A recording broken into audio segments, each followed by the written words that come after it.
Hello and welcome to the Deep Talk Podcast, a podcast and community dedicated to learning, growing, and connecting more deeply with ourselves and one another. I'm Madison Brandt, your host. Let's get started with this week's Deep Talk.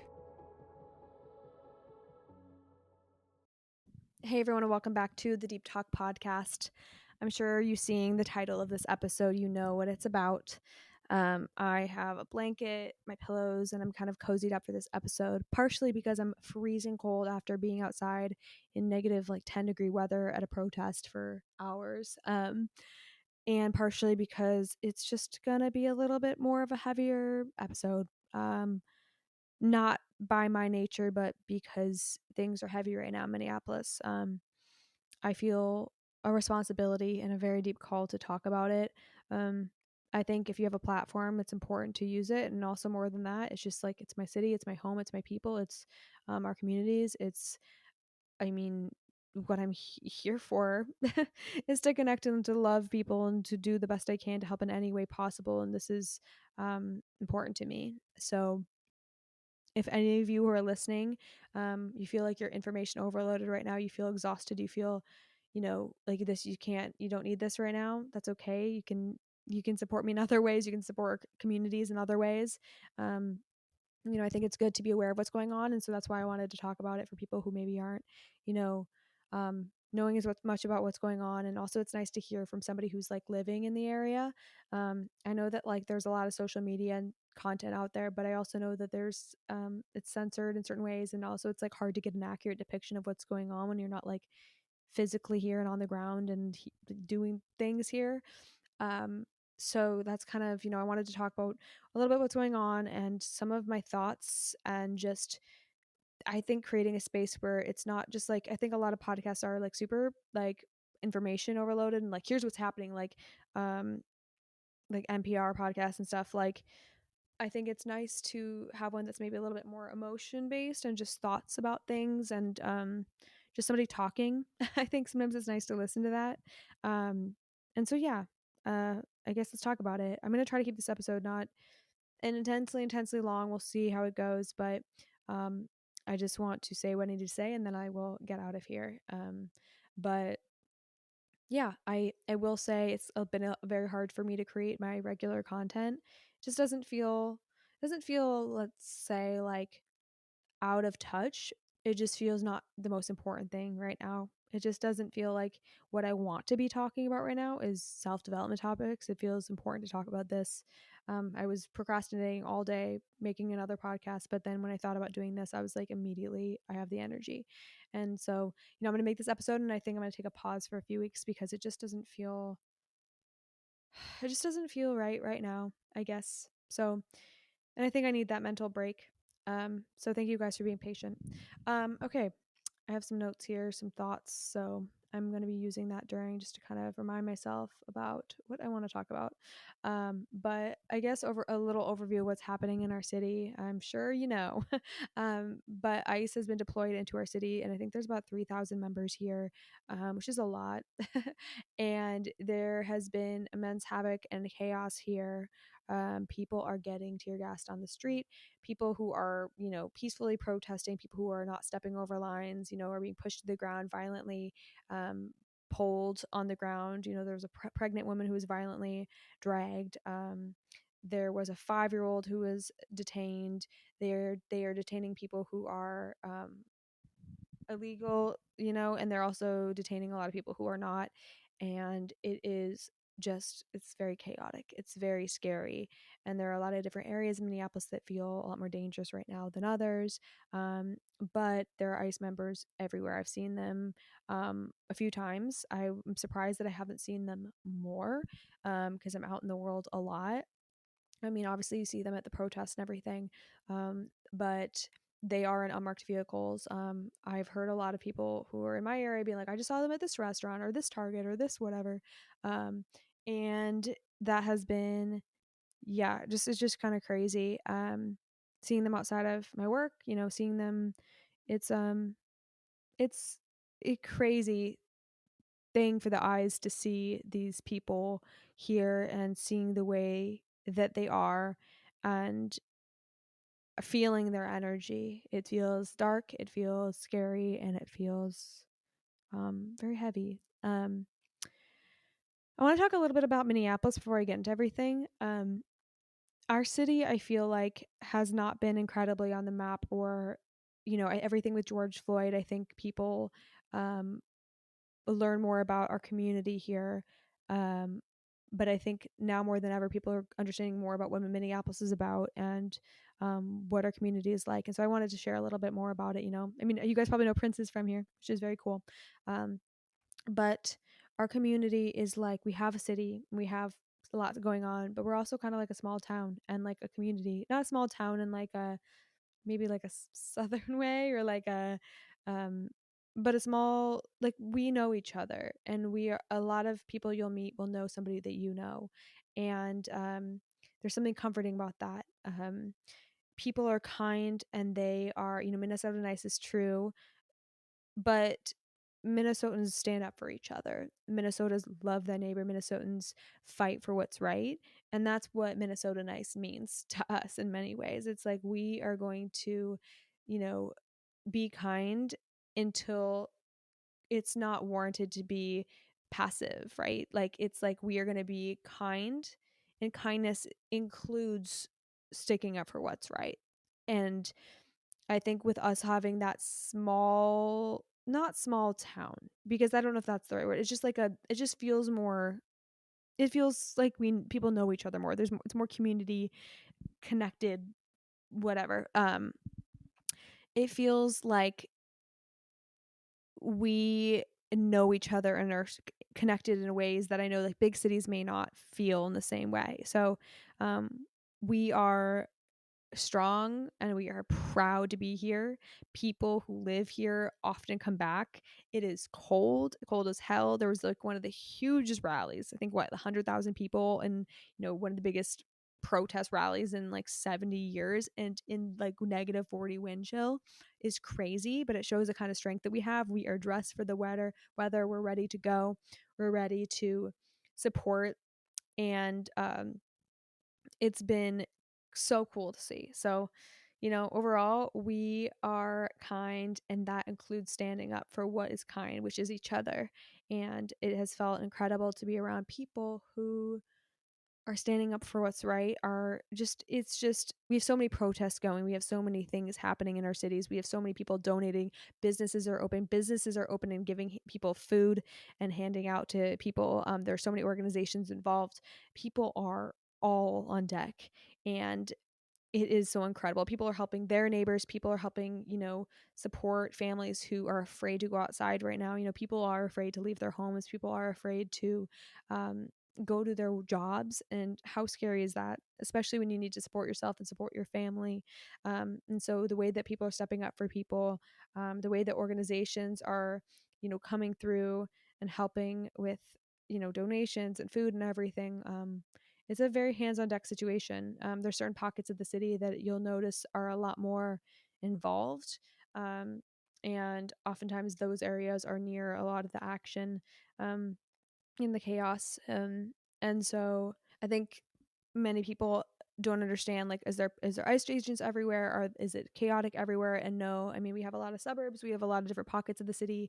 Where I am, it feels safe enough, but they are still wandering streets. They're in unmarked vehicles, and so it's hard to detect. But they also um, have been creating a lot of violence in certain areas, and leading to a lot of our protests and people in the streets, and seeing so many people come out. And yeah, I'm sure you have seen online a lot of the chaotic things that are happening, and just like the graphic nature of those videos, seeing people screaming, people being hurt, people being pinned to the ground. It's just incredibly inhumane. And after the killing of Renee Nicole Good, and now today Alex Jeffrey Pratty, like, watching these videos and seeing that is just, it is horrible. It is inhumane.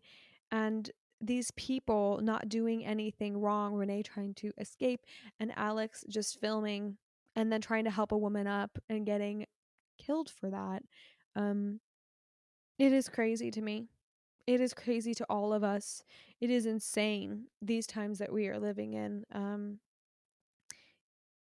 It is, I don't even have the words, but it is painful. And I know a lot of people are really, really scared because they're scared that that's going to be their neighbor or their friend or their family member. It's really hard right now. Something I've been thinking about has been that I know a lot of people don't want to be on social media right now because they say that they want to protect their peace or that their mental health can't handle it. And I understand that there has to be a limit because you should not be doom scrolling to your absolute demise forever. But to not witness what was going on, I think is a level of privilege. And I think that these people deserve your witness, even if it does cause some pain, even if it does cause some discomfort within you. It's nothing near the discomfort that they felt in that moment dying on our streets. If it's nothing compared to how their families feel and people they love feel. And so I think it is incredibly important to be aware of what's going on and to watch what's going on and to have some heart in it and to do what you can to help. Um, we need people to step up. We need white people to step up. People with who are wealthy to step up. We have so many people here doing amazing things and supporting our community, but we need people to speak up. We need people are in power who have privilege to donate, to support. And I will be including everything in my show notes about ways you can support and donate and all of those things.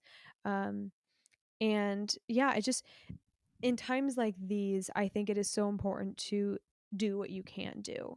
And we all have different ways that we're able to help and what we have accessible to us.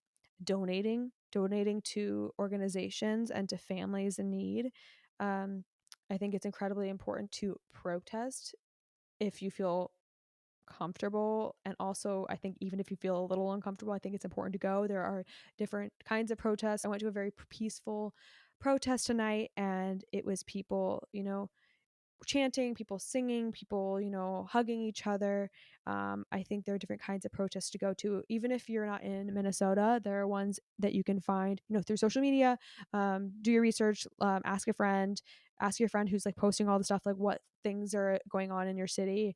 I know I saw one happening today in New York. I know a lot of Democratic um, cities are having and states are having protests, and so get involved and protest, and that sends a message to our government about how we're feeling, and we're not feeling okay with any of this. And the people matter. When people are not happy with what's going on in the government, it creates terror and fear within them. People are not supporting them. People are not okay with what is happening. And I think that's a big reason why um, ICE is here, because we're a democratic state, and I know that Trump does not like walls. Anyway, I think the things I wrote down is: one, know your rights, donate, protest, contact your local officials. And again, I will include some resources. Um, to me right now, it's hard because it feels like those things sometimes don't feel like enough. I wish there was more that we could do. It feels like it's very slow moving in a time that's feeling very paced and scary, and like horrible things are happening by the moment. That these things that we're doing, it's like, oh, I just want to do more. I want things to happen faster. But the more people we have on board helping, and the more people we have being aware that are donating, who are able to give what they can, the better. Again, like our government has a level of power, um, but it also relies on us and our buy-in and our experience and feelings and what we choose. And so our votes are going to be incredibly important too. And so we, by speaking up, are sharing how we are feeling and where our votes are going to be going, and where our decisions are going to be going, and money is going to be going. And that is a message that is strong. I've been thinking a lot about this topic. And it's like the why behind it all. why ICE agents are doing what they're doing and what kind of people they are. And I think on some level you can chalk it up to being like, oh, they're not being good people. They are, you know, there's something not right with them. And I know that everyone probably has very many different reasons. Um, Maybe money is one of them, but honestly, I don't think any amount of money could pay somebody who is in integrity and who has good values and has a good heart and um, is fighting the good fight. I think that a lot of the people who are taking those roles have a lot of pain because hurt people hurt people. And that quote has been coming in my mind a lot. Hurt people hurt people. And why are people hurt? Because of what's happened to them, because of their childhoods and their growing up experiences. And so if we think just about childhood here, we think about what was their home life like? Was it unstable? Was it chaotic? Were they loved properly? Were they loved at all? What were their mother and fathers like? What were those figures? Growing up, you know, what experiences did they have at feeling accepted or not accepted? In what ways were they insecure? In what ways were they not tended to with love? And what stories did they internalize? In their homes, what were the beliefs they were taught too, right? And so when I'm thinking about people who are going to be violent on the street and hurt other people, I'm thinking about people who have a lot of pain and anger and insecurities and trauma. And I'm saying this not in a way to condone absolutely anything they're doing. I absolutely don't condone anything. So that's not what that is. I'm saying in a way of the root of why people are like, why people are behaving this way. Hurt people hurt people. And that's why it is so important to heal ourselves and to parent in ways that are healthy. And part of that becomes being a parent that has healed. And so when I'm thinking about, you know, the people on the streets that are doing this, I'm thinking about how much healing is needed there. I do think there is a handful of people that are probably just not connected from emotions and are hateful, and maybe there isn't a specific incident that made them feel this way. But I think people who are doing this don't feel purpose in their lives, do not like themselves, are angry at people from their past, are angry at the world because of their insecurities, because of their own fears, because of their own things. And it's interesting that, well, it's not interesting. It's sad that a lot of people turn to violence, turn to these things instead of turning to love. Maybe they weren't shown love. Maybe they don't know much about love. And it's sad. It's really sad. Um, I have just been like really thinking about that on a deep level. And think about anyone you've met that has been bad to you or bad to others, like really angry at everything going on, but it's helped me understand what we need moving forward in a lot of ways as a generation, as a collective, as a community. Like, people need to heal their shit. We need to heal our shit so that we can be better, so that we can love people better, so that we can parent better. So I don't know. I don't know if I have the answer or the why or the what to do with that information, but it's just something I'm noticing is that unhealed people spread that. And we need we need a lot of support. We need a lot of therapists. Thank you for doing what you do. We need of a lot of people doing their own individual work. And I think with all the love that we're seeing being spread here in Minnesota and people helping each other and loving each other, um, it's making me realize that there is more love over hate. And even if ICE is a select group of people, it's not near the amount of people here who rallied outside for love and loving each other and our neighbors. I think sometimes hate can feel really big, and love over fear, love over hate, love over everything. I'm just like, was in awe of how many people stood by each other yesterday at the huge rally. It was huge. And in that weather, I can't even imagine how more would be not in that weather. And we already had an incredible community come out and support. And so it made me just realize like we do have so much love. And we have so many people who are on the right track. And those people, if you are someone with love in your heart to spread that, again, whether it's donating, whether it's protesting, whether it's supporting a family you know that needs it, supporting a friend who is really broken right now over her personal experience or her friend's experience, you're only one, two, three circles away from somebody who really needs the love and support. If you're listening to this, I just hope you spread that love, and I hope you always continue to do your own individual healing and are aware of your own self. I'm even tapping into the ways of like, where am I, not, where are my blind spots here? And what more can I do to support other people? Where can I be supportive? And where can I look at myself of places where I'm, maybe lacking in being the best I can be as a human and doing the best I can right now? I always want to know my blind spots. I always want to know where I'm not being loving enough and where I need to heal. Because I want to be a part of a world that's healing. I want to be a part of a world that is doing the best we can. So I might not be your typical creator talking about this, and I might not be the person who knows every single thing about politics, even though I've been researching like crazy.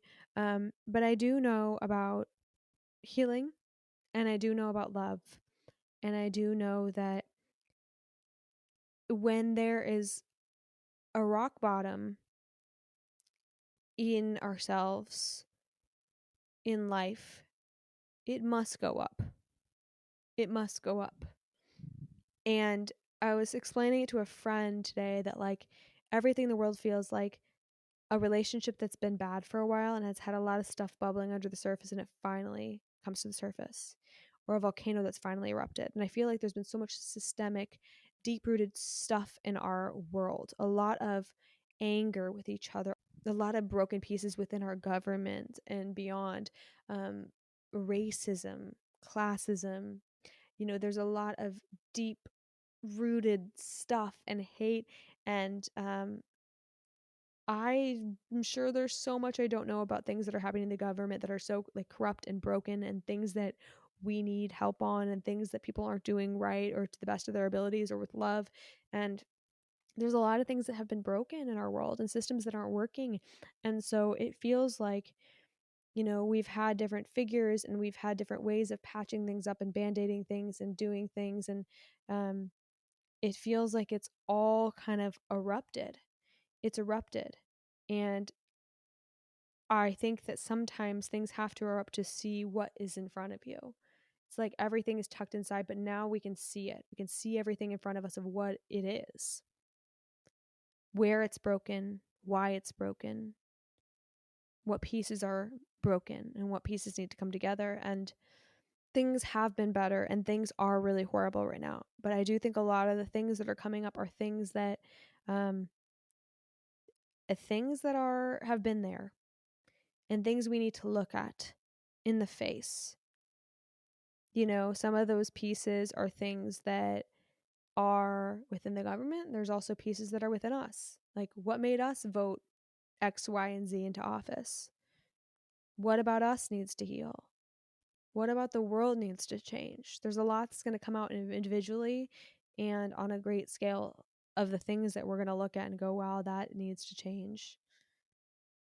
And I think that when we can change and we can heal, and when we can see everything in front of us and finally see things for what they are, and we can actually know what to fix then and how to fix it and what, needs love and change, I think it creates that change.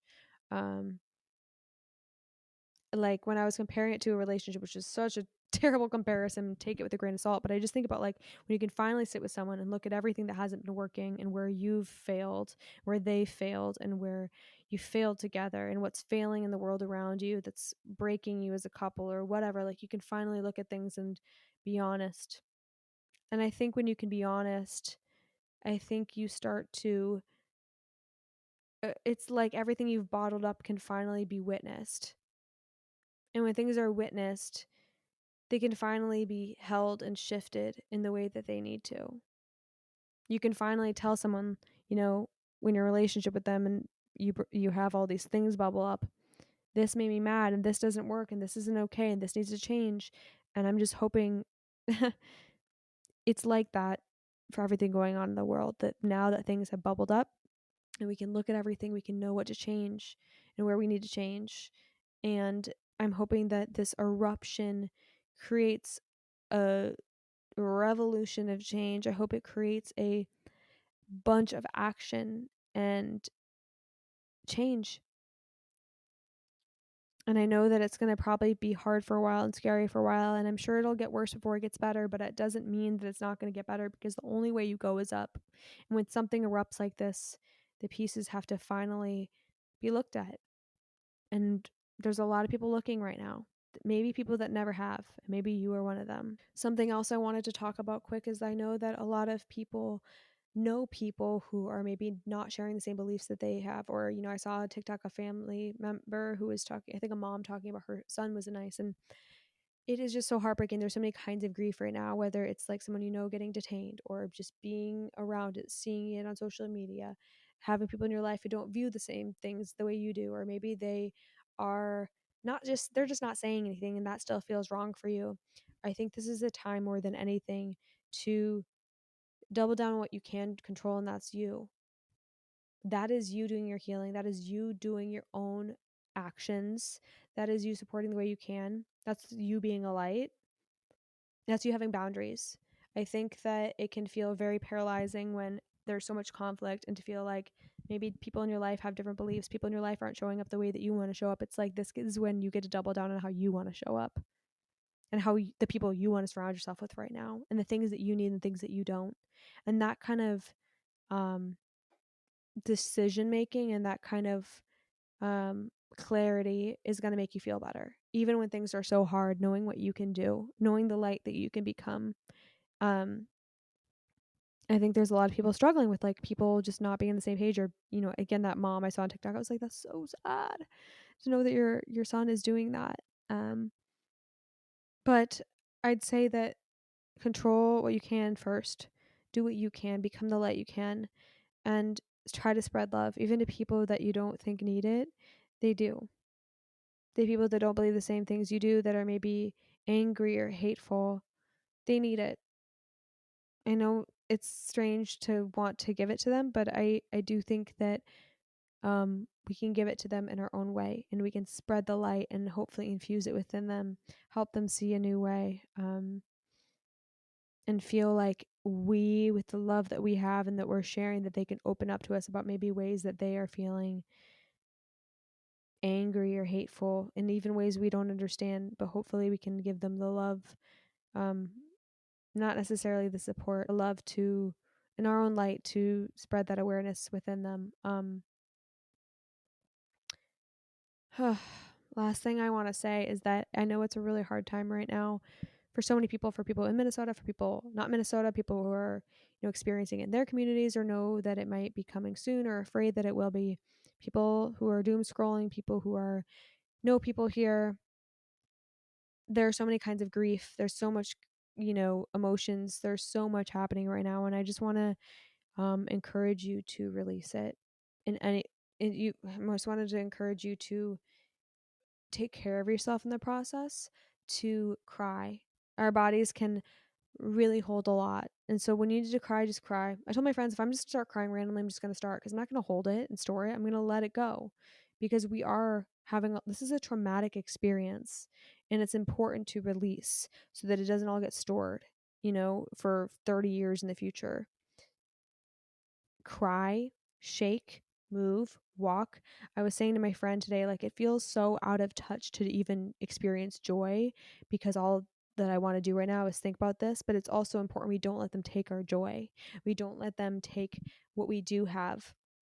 And that doesn't mean like just being not aware of what's going on and la di da, being happy and going to birthday parties and going out and having fun. Like, it's okay if it feels like a little hard to do that right now, but don't let them take away your joy, and don't let them take away your hope, and don't let them take away, your love. Um, be aware of what's going on, release what you need to, release. And um, I think it's really important to still enjoy parts of your days in life and not to let it all be taken, because that's what they want, and that will put us out of any sense of hope. And yeah, so just take care of yourself, hug the people you love, call a friend, you know, please release emotion that you have. I really think movement is so good, and walks are so good. Walks have a lot of but walks are bilateral movement, which is also, EMDR is bilateral, and so that helps us release, clear. It help us move through trauma and traumatic experiences. So just release, be held, be around people that that are on the same page as you right now and can support you, and set boundaries with people with love who maybe just are not on the same page as you. Um, don't feed hatred with more hatred. Feed things with love and hope. Um, take action, and be there for your neighbors. Love thy neighbor. I love you so much. I'm sorry if that was just one big blab, but it felt like it was important to to come on here. So thank you for listening. Thank you for um being here, and I am just sending you so much love. I know it's hard right now, and I know that we can get through it, and I know we will do it together, because even when our leaders feel, like, not, we can't lean on them for what we need, we have each other. I love you guys.